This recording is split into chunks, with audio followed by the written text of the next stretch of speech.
क्या कोई ऐसा भी डिस्ट्रिक्ट है इंडिया में जहां रेलवे लाइन इसलिए नहीं बिछाई गई है कि नेचर को नुकसान होगा? ट्रेन का शोर सुनकर मधुमक्खियां उड़ जाएंगी, क्योंकि वो ऑलरेडी इंडिया का ही नहीं बल्कि एशिया का भी लार्जेस्ट हनी प्रोड्यूसिंग डिस्ट्रिक्ट है। अगर आप स्कॉटलैंड ना जा पा रहे हो और कश्मीर में भी घूमने का मन हो तो आपका स्वागत करने को तैयार है वाटरफॉल्स से लेकर नदियाँ, जंगल पहाड़ों से लेकर ट्रैकिंग रूट, टेम्पल से लेकर केव्स, फोर्ट से लेकर म्यूजियम और मसालों से लेकर शहद तक। कहाँ? यहीं कुर्ग में।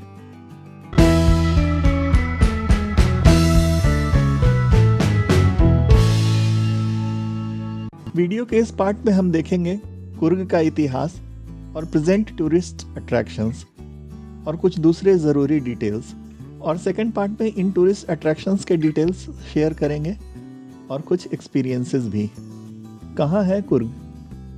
भारत के पश्चिमी तट पर स्थित पर्वत श्रृंखला को पश्चिमी घाट या वेस्टर्न घाट्स कहते हैं। वेस्टर्न घाट्स का संस्कृत नाम है सह्याद्री पर्वत। डेक्कन ट्रैप्स के पश्चिमी किनारे के साथ साथ यह पर्वतीय श्रृंखला उत्तर से दक्षिण की तरफ 1600 किलोमीटर लंबी है। यह माउंटेन रेंज यानी वेस्टर्न घाट्स गुजरात और महाराष्ट्र की सीमा से शुरू होती है और महाराष्ट्र, गोवा, कर्नाटक, तमिलनाडु तथा केरल होते हुए कन्याकुमारी में समाप्त हो जाती है। फ्लोरा और फाउना के मामले में यह माउंटेन रेंज बहुत ही रिच है और इस दृष्टि से विश्व में इसका 8वां स्थान है। ईयर 2012 में यूनेस्को ने वेस्टर्न घाट क्षेत्र के 39 स्थानों को वर्ल्ड हेरिटेज साइट घोषित किया है। वर्ल्ड हेरिटेज साइट के बारे में मैंने दार्जिलिंग वाले ट्रैवलॉग के फर्स्ट पार्ट में थोड़ा डिटेल में बताया है। आप यहाँ ऊपर आई बटन पर क्लिक कर उसे देख सकते हैं। दक्षिण पश्चिमी कर्नाटक के सह्याद्री पर्वत के पश्चिमी घाट में स्थित कुर्ग यानी कोडगु भारत के कर्नाटक राज्य में एक डिस्ट्रिक्ट है जो केरल के साथ अपना बॉर्डर शेयर करता है। सी लेवल से लगभग 5000 फीट की ऊंचाई पर स्थित इस जिले की प्राकृतिक छटा अद्भुत है। यूं ही नहीं इसे भारत का स्कॉटलैंड और कर्नाटक का कश्मीर कहा जाता है। यह हिल स्टेशन पहली नज़र में मन मोह लेता है। पहाड़ों पर छाई धुंध मनोरम दृश्य प्रस्तुत करती है।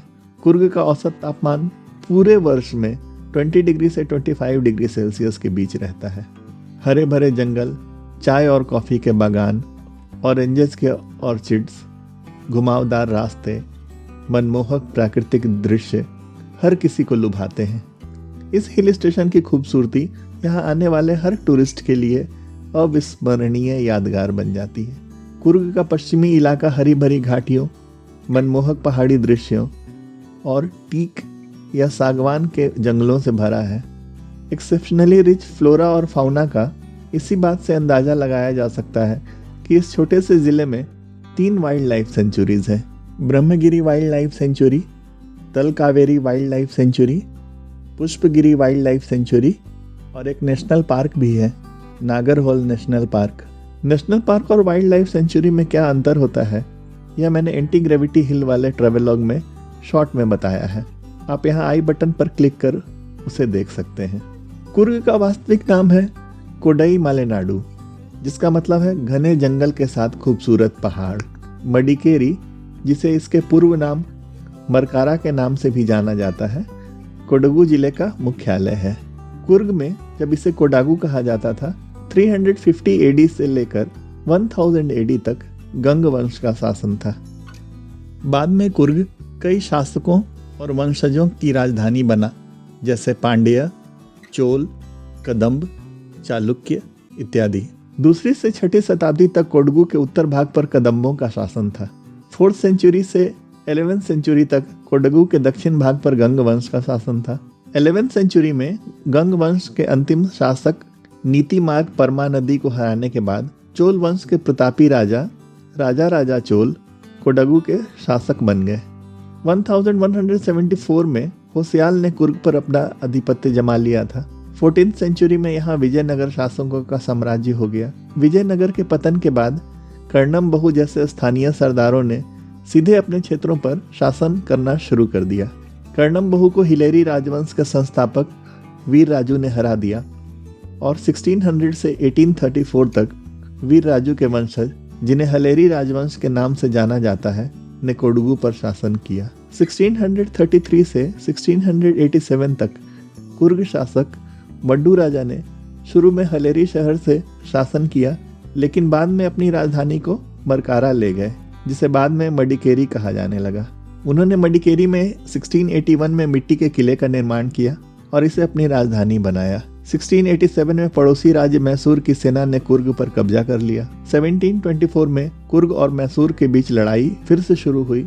डोडा वीरप्पा ने मैदानों में मैसूर की सेना पर हमला किया। मैसूर की राजधानी सेरिंगपट्टनम से कुर्ग तक एक बड़ी सेना भेजी गई थी। 1780 में कुर्ग पर मैसूर के हैदर अली द्वारा शासन किया गया। अगले 8 साल तक कुर्ग मैसूर का एक हिस्सा था। 1788 में ब्रिटिश हस्तक्षेप से कुर्ग के राजा ने अपना राज्य वापस पा लिया। उन्होंने अंग्रेजों के संरक्षण में एक संधि पर हस्ताक्षर कर दिए। 1790 से 1834 तक कुर्ग ब्रिटिश भारत का एक रक्षित राज्य बना रहा। 1834 में कुर्ग के तत्कालीन राजा ने ब्रिटिश अधिकार से विद्रोह कर कुर्ग वार छेड़ दिया। इस विद्रोह को अंग्रेजों ने क्रूरता से समाप्त कर दिया और राज्य पर कब्जा कर लिया और इसे ब्रिटिश भारत का एक प्रांत कुर्ग प्रांत या कुर्ग प्रोविंस बना दिया।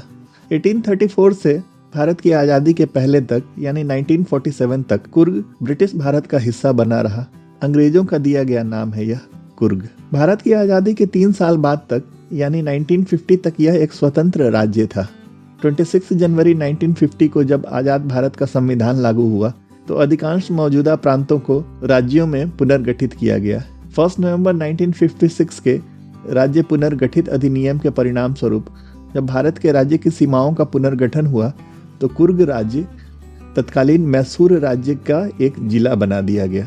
बाद में मैसूर राज्य का नाम बदलकर कर्नाटक राज्य कर दिया गया। तो ये था कुर्ग का इतिहास। वर्तमान में कुर्ग यानी कोडगु कर्नाटक राज्य का एक जिला है। इस जिले की सीमा दक्षिण में केरल राज्य से लगती है। इस छोटे से जिले में 3 ताल्लुक या तहसील आते हैं, मडिकेरी, सोमवारापेटे और विराजापेटे। कब जाएं कुर्ग? इसकी ताज़ा और सुखदायक जलवायु के कारण वर्ष के किसी भी समय कुर्ग की यात्रा की जा सकती है। हालांकि आप अपनी प्रेफरेंसेज और पर्पस के आधार पर कुर्ग की यात्रा की योजना बना सकते हैं। For instance, October to May months are good for outdoor activities, while June to September months are good if you want more indoor activities और एकांत वातावरण में रिलैक्स करना चाहते हो। कैसे जाएं Coorg? Coorg is well connected by all means of transportation such as airways, roads and railways. Coorg Mysore से 120 किलोमीटर की दूरी पर, बेंगलोर से 135 किलोमीटर दूर और बेंगलुरु से 250 किलोमीटर की दूरी पर स्थित है। बेंगलोर एयरपोर्ट नियरेस्ट है। बेंगलोर एयरपोर्ट थोड़ा दूर है, लगभग 250 किलोमीटर। पूरे भारत से रोज कई फ्लाइट्स यहाँ आती हैं। कुर्ग का निकटतम रेलवे स्टेशन मैसूर में है, लगभग 106 किलोमीटर दूर। यहाँ से आप या तो टैक्सी किराए पर ले सकते हैं या से बस में चढ़ सकते हैं। 3 घंटे से अधिक समय नहीं लगेगा, जबकि बेंगलुरु कुर्ग से लगभग 6 घंटे की ड्राइव पर है। KSRTC की बसें भी उपलब्ध रहती हैं। कितने दिन एनफ होंगे कुर्ग के लिए? कुर्ग के एक लीजर टूर के लिए आपको कम से कम 3 दिन चाहिए। 2 दिन का यात्रा कार्यक्रम अबिट पैक्ड होगा। कैसे बनाएं कुर्ग का आइटिनरी?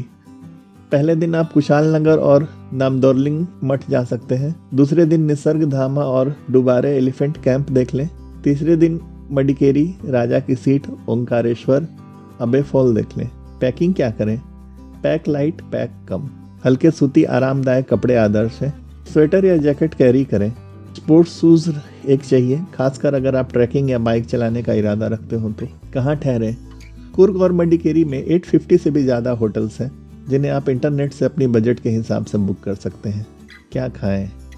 कुर्ग के कुछ माउथ वाटरिंग लोकल डिशेस हैं। कुडुम बुट्टू, ये चावल की पकौड़ी होती है। कोली करी, ये चिकन करी जैसी होती है। नूल पट्टू, ये राइस नूडल्स को कहते हैं। बैम्बू शूट करी, चावल की रोटी को वटी कहते हैं। इनके अलावा कई पंजाबी और other north and famous south Indian hotels भी हैं। शॉपिंग क्या करें कुर्ग में? कुर्ग को चाय और कॉफी के बागानों का गढ़ कहा जाता है। कर्नाटक का यह छोटा सा जिला कॉफी का बहुत बड़ा उत्पादक है। कुर्ग की कॉफी पीने का अलग ही आनंद होता है। यहाँ की कॉफी बहुत ही बेहतरीन होती है। कुर्ग के मसाले खाने में बेहद ही स्वादिष्ट होते हैं। यहाँ के होममेड मसाले काफी मशहूर हैं। आप यहाँ किसी भी स्थानीय बाजार से ताजे और सबसे सुगंधित मसाले, कॉफी और हैंडीक्राफ्ट खरीद सकते हैं। हनी यानी शहद कुर्ग के सबसे वैल्यूड प्रोडक्ट्स में से एक है। क्या देखें? अगर आप कुर्ग की सैर पर जाएं तो अबे फॉल्स, इरुपु फॉल्स, मडिकेरी किला, राजा की सीट, नालखंड पैलेस, राजा की गुंबद के सैर करना कतई न भूले। कुर्ग में कई धार्मिक स्थल भी हैं जिसमें भाग मंडला, तिब्बत गोल्डन मंदिर, ओमकारेश्वर मंदिर, तल कावेरी प्रमुख हैं। यहाँ के कई स्थानों में प्रकृति की असीम सुंदरता भी देखने को मिलती है, जैसे चिलवारा फॉल्स, हरंगी बांध, कावेरी निसर्ग धाम, डुबारे एलिफेंट कैंप, ओनामाना केरे और मंगलपट्टी इत्यादि। वन्य जीवन में रुचि रखने वाले पर्यटकों को यहाँ की सेंचुरी में घूमकर बहुत मजा आएगा। यहाँ आकर पर्यटक साहसिक खेलों का भी लुत्फ उठा सकते हैं, जैसे ट्रेकिंग, गोल्फ, एंगलिंग और रिवर राफ्टिंग आदि यहाँ आने वाले पर्यटकों को बेहद पसंद आता है। तो ये था कुर्ग का इतिहास, कुछ दूसरे ज़रूरी डिटेल्स और टूरिस्ट अट्रैक्शंस के नाम। सेकेंड पार्ट में इन टूरिस्ट अट्रैक्शन के डिटेल्स शेयर करेंगे और कुछ एक्सपीरियंसेस भी। आशा है वीडियो पसंद आया होगा।